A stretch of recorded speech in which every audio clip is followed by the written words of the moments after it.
Bitcoin é a invenção mais importante da humanidade depois do surgimento da internet.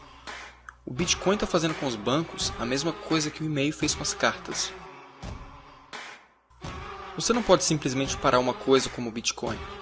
Em pouco tempo ele vai estar em todos os lugares e o mundo vai ter que se reajustar. Você não sente como se o mundo todo estivesse avançando e a tecnologia por trás do dinheiro estivesse parada no tempo? Mesmo com bancos online, você ainda é dependente desses bancos para fazer uma transação. Os governos de todo o mundo já gastaram trilhões de dólares tentando resgatar um sistema monetário cada vez mais decadente e ultrapassado chamado banco. Quando na verdade a solução disso tudo é apenas a possibilidade de transações de pessoas para pessoas, sem precisar de um intermediário. E o fato do mercado de criptomoedas ter valorizado mais de 45 vezes somente em 2017 não me é surpreendente. O mundo ele precisa mudar e o mundo ele está mudando. Em 2017, um único Bitcoin custava $1.000 e em dezembro do mesmo ano chegou a valer quase $20 mil. Isso é apenas o começo da terceira era do dinheiro. A primeira era o escambo, quando trocávamos mercadorias por outras mercadorias. A segunda era baseada em política, com o surgimento do dinheiro que conhecemos hoje. E agora, com o Bitcoin, estamos entrando na terceira era, que é totalmente digital, baseada puramente em matemática e criptografia.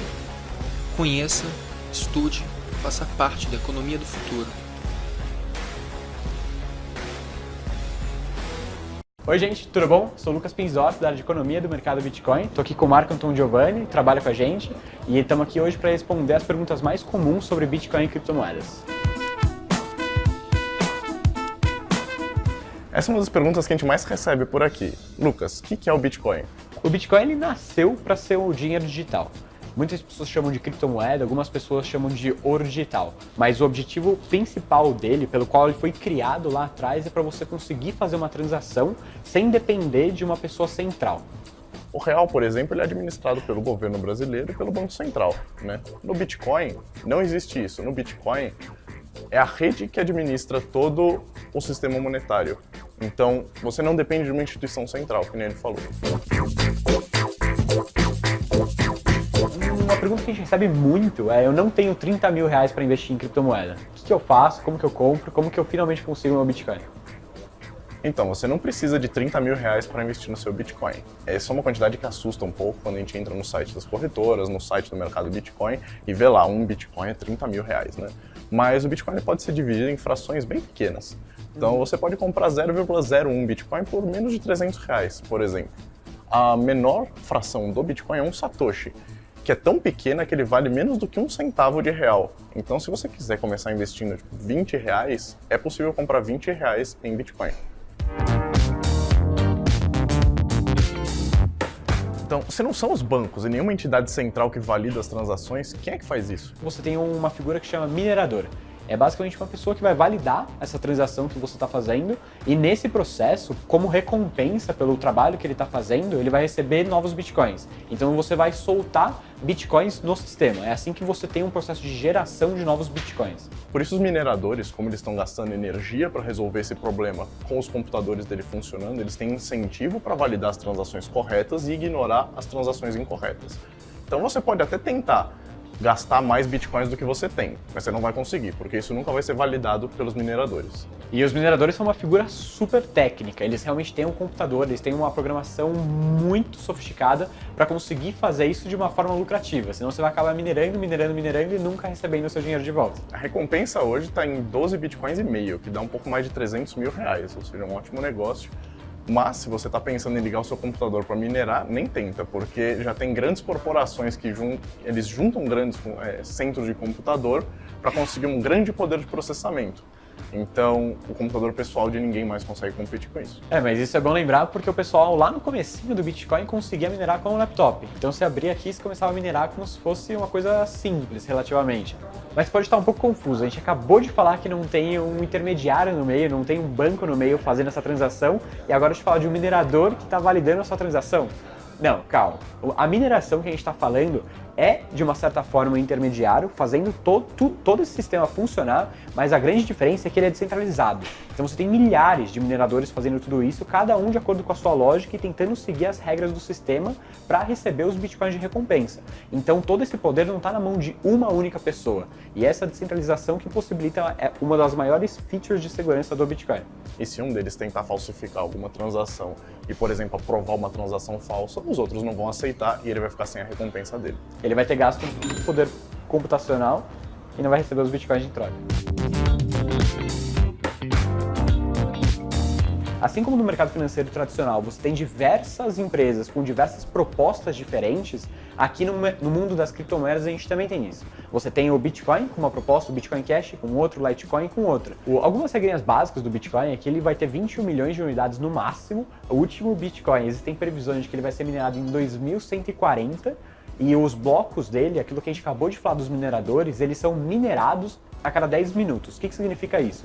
A cada 10 minutos, alguém vai ter acertado aquela equação que o Marco falou, que é uma equação difícil, mas é fácil de entender. Pensa num quebra-cabeça, basicamente. O minerador, a pessoa que está colocando as transações ali, tentando validar o que foi pago e se foi assinado por uma pessoa que poderia gastar aqueles fundos, ele está montando um quebra-cabeça. É um negócio difícil para ele, você acertar cada uma das pecinhas onde elas deveriam estar. Só que para as outras pessoas olharem aquilo e falarem que o quebra-cabeça está certo, é muito mais simples. Você olha o quebra-cabeça, você sabe se está errado ou se está certo. E por isso que você permite esse poder computacional do minerador validando, e depois todo o resto da rede eles conseguem só olhar o trabalho que o minerador fez e falar, beleza, vai para frente. A Litecoin, ela se propõe a ser a prata digital, ao contrário do Bitcoin, que quer ser o ouro. Então ela é mais comum e ela é mais rápida de ser criada. Então a Litecoin, ela é uma variação do Bitcoin. Ela usa o mesmo código base, mas ela mudou um pouquinho as regras. Então os blocos são criados a cada 2 minutos e meio, um quarto do tempo do Bitcoin, e vão ter 84 milhões de Litecoins no final da sua criação, que é 4 vezes mais do que o Bitcoin. Lucas, essa é uma pergunta minha pra você. Você comprou Bitcoin em dezembro? Não, calma, fala de novo isso. Lucas, essa é uma pergunta minha pra você. Você comprou Bitcoin em dezembro? Próximo. Quem que é o dono do Bitcoin? Existe um dono? Existe um CEO, alguma coisa assim? Não, não tem. O Bitcoin, ele não tem donos, ele não tem proprietários. Então a proposta dele é realmente ser descentralizado. Todo mundo pode contribuir. Teve uma pessoa, que é o Satoshi Nakamoto, que a gente vai falar melhor na próxima pergunta, ele colocou o primeiro código online. Mas a partir daí, várias pessoas já entraram nesse código e todo mundo pode fazer propostas de modificação, que são aceitas pela rede ou não. Então se você acessar o GitHub, que é a plataforma que esse código tá, você vai ver que mais de 600 pessoas já contribuíram com o projeto e fizeram 18 mil alterações desde 2009. Mas quem é Satoshi Nakamoto? Ninguém sabe. Esse é um dos maiores mistérios do mundo Bitcoin e várias pessoas já tentaram responder essa pergunta, sem muito sucesso. Há algum tempo, na Califórnia, eles acharam uma pessoa chamada Dorian Nakamoto, que acharam que era ele, uma jornalista achou que era ele, mas o próprio Satoshi desmentiu isso num fórum na internet. Mas não sei não, Marco. Às vezes eu sinto que ele tá mais próximo do que a gente espera, sabia? Será? Eu acho.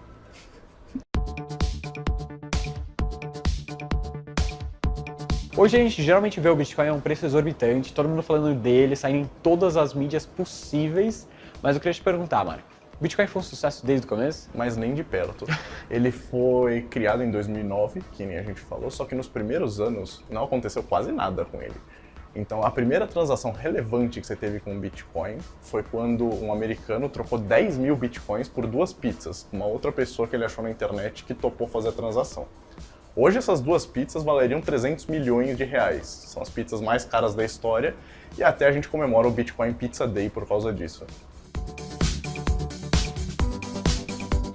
Outra dúvida que a gente recebe bastante, claro, é como comprar Bitcoin. O Bitcoin ele pode ser comprado diretamente com a pessoa ou ele pode ser comprado em alguma corretora, como o mercado Bitcoin.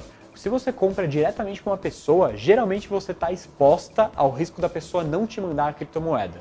porque geralmente ela é feita fora de uma plataforma e muito no acordo verbal, às vezes até no Facebook. Então você fala, eu quero comprar 10 bitcoins. Você tem que mandar o comprovante do seu depósito bancário para essa pessoa e depois ela te manda as criptomoedas ou o Bitcoin. E esse é um dos grandes problemas de você comprar diretamente com uma pessoa. Você precisa confiar que ela vai cumprir a obrigação dela. E é justamente uma das propostas pelo qual uma corretora existe. Aqui você tem todo o mercado centralizado em uma forma só. Você não precisa sair na rua falando, eu vendo 10 bitcoins a 10 mil reais. Você não precisa achar uma pessoa que quer comprar exatamente o que você quer vender e ao preço que você quer. Nós fazemos todo esse trabalho de centralizar essas informações do mercado. Então você chega aqui, deposita o seu dinheiro e já compra automaticamente, sem estar exposto ao risco da pessoa não entregar o que ela te devia.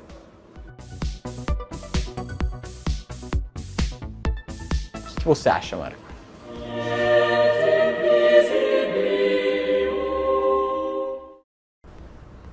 E eu não faço a menor ideia.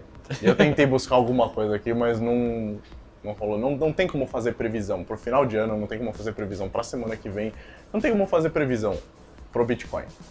Então, é importante dizer isso, e qualquer um que diga que saiba quanto o Bitcoin vai estar no final do ano tá mentindo. Não é pra acreditar nessas pessoas. Sim, aquelas previsões dos 50 mil dólares no final de ano. É uma coisa que você pode acreditar, mas geralmente a gente fica com o pé um pouco atrás. Como você chegou naquilo? Geralmente tem algum método meio louco de falar, não, eu olhei o gráfico, faz esse sinal, faz esse indicador e pode bater isso daqui? Pode, realmente é uma possibilidade. Mas não é algo que você deve se pautar realmente muito fielmente aquilo que o cara falou. Mas uma coisa que eu pessoalmente acredito bastante é o futuro da tecnologia.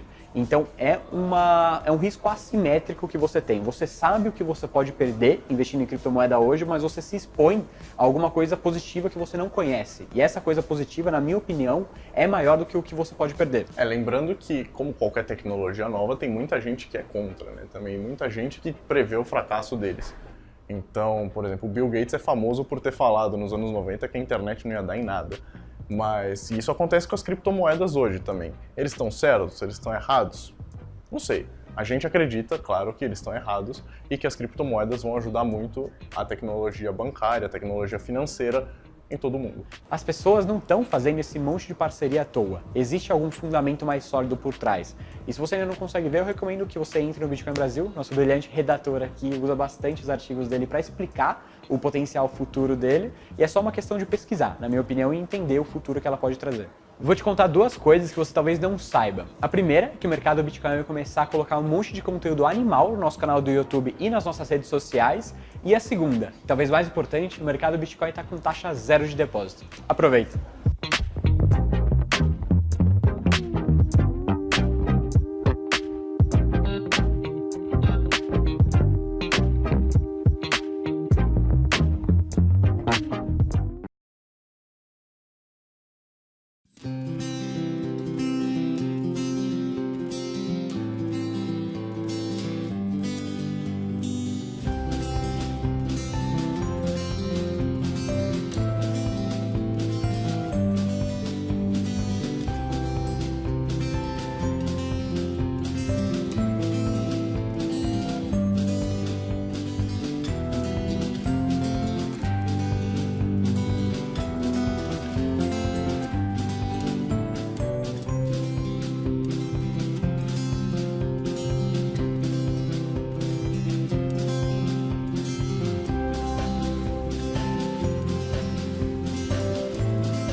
regulada por nenhum banco central. Não tem forma e nem lastro, mas ganha cada vez mais adeptos mundo afora. Essa é a moeda virtual Bitcoin, que oferece aos internautas a opção de pagar pelas compras online sem identificação. E por isso é considerada como forte candidata a substituir o cartão de crédito no futuro. Hoje é possível adquirir a moeda virtual por sites de troca e agora também pelo primeiro caixa eletrônico de Bitcoin no Brasil, que foi apresentado ao público na 7ª edição da Campus Party. A gente trouxe o caixa justamente para tornar mais física a experiência de utilizar bitcoins, de comprar e de conhecer a tecnologia. O funcionamento do caixa eletrônico é bem parecido com o das máquinas de recarga de bilhete único. A pessoa coloca a quantidade de dinheiro que deseja converter, coloca o celular dela com o código de Bitcoin dela, que é um QR Code, e ela recebe os bitcoins equivalentes àquela quantidade em real. A taxa cobrada por operação é de 2,5%. Com os bitcoins na carteira, é possível fazer compras em lojas virtuais conveniadas de qualquer parte do mundo, sem a necessidade de fornecer dados pessoais nem o número de um cartão de crédito. Em linha com a tendência mundial, alguns estabelecimentos físicos no Brasil já aceitam pagamento em Bitcoin. É o caso da pousada Quírios, localizada no litoral norte de São Paulo, e também do Caracol Hostel, em Florianópolis. O Bitcoin é uma tendência, né? Hoje, tudo que a gente faz é virtual. Então, por que a gente não pode ter uma carteira virtual? Depois da Campus Party, o caixa eletrônico de Bitcoin vai ser apresentado em eventos na Universidade de São Paulo e também no Instituto Brasileiro de Mercado de Capitais, no Rio de Janeiro. Após isso, a gente vai provavelmente deixá-la em algum lugar de grande movimentação de público para testar ela como um negócio e ver se há uma demanda e possivelmente trazer novas máquinas até o fim do ano. Esta sala é o que podemos chamar de Banco do Futuro. A agência faz a intermediação na compra e venda de bitcoins. A moeda virtual foi criada em 2009 para transações de forma eletrônica entre pessoas e empresas, sem a necessidade de passar por bancos ou outras instituições financeiras. O Bitcoin pode ser usado para qualquer tipo de transferência de dinheiro. Então, se você quiser comprar alguma coisa, você pode comprar com bitcoins. Se você quiser receber algum valor, você pode receber com bitcoins. É possível enviar bitcoins para qualquer parte do mundo de forma simples e rápida. Eu vou escanear esse QR Code e vou escolher o valor que eu quero mandar. Clico em enviar. Pronto, a transação já foi efetuada. Para ficar mais fácil entender, é como um cassino onde a pessoa troca dinheiro por fichas que têm valor apenas naquele local. Para evitar fraudes nas transações com bitcoins, é utilizado um sofisticado sistema de criptografia.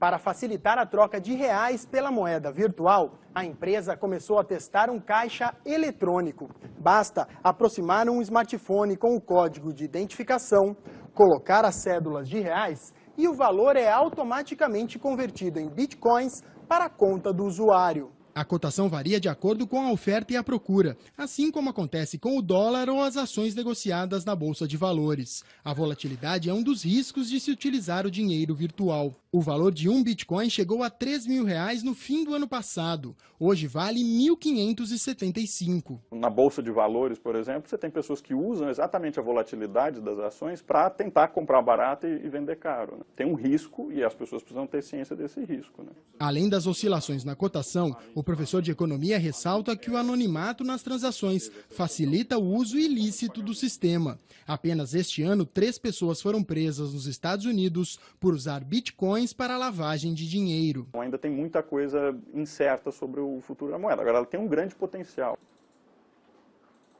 A cotação de uma moeda que só existe na rede mundial de computadores cresceu de forma vertiginosa nesse ano.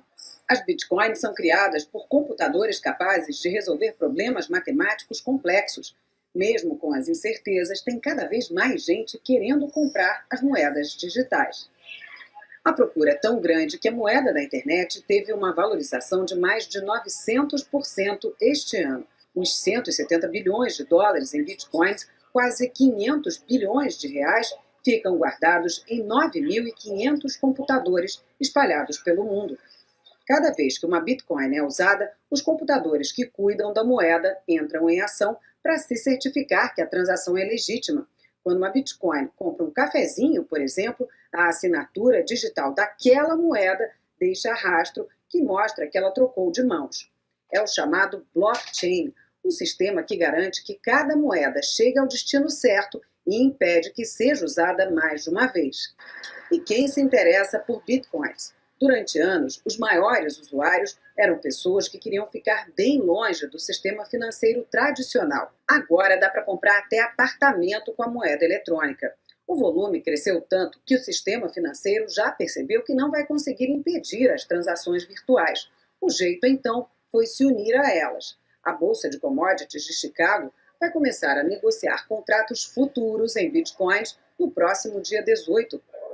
Desde abril, o Banco Central do Japão reconhece a Bitcoin como um método de pagamento legítimo. Esse advogado acredita que o futuro da moeda digital seja brilhante. Os críticos do Bitcoin dizem que o problema dessa moeda é não ter regulamentação, não ser emitida por um banco central, como o real ou o dólar. Mas essa é exatamente a sua vantagem. Ser livre, não estar atrelado a um banco central, significa que o Bitcoin não está sujeito a interferências políticas. Por exemplo, não há uma Dilma da vida para gastar mais do que pode e mandar emitir mais bitcoins para pagar as contas, como ela fez, emitindo títulos em reais. Quando um governante determina isso, ele aumenta a quantidade daquela moeda em circulação, o que faz com que ela perca o poder de compra, se desvalorize. Quando a Dilma fez isso, com os mesmos reais que você tinha no bolso, você conseguiu comprar menos coisas. O Bitcoin está imune a esse tipo de ação, pois sua emissão é limitada. Ele pode sim oferecer riscos de origem tecnológicas, mas é bem menos do que riscos políticos. Portanto, para quem prefere um investimento sem o risco da irresponsabilidade dos governantes, o Bitcoin pode ser uma saída real. Mas se você não se importa que seu investimento esteja sujeito aos problemas do governante de plantão, como uma Dilma ou Temer e seus amigos, aí pode ficar com investimentos em reais mesmo.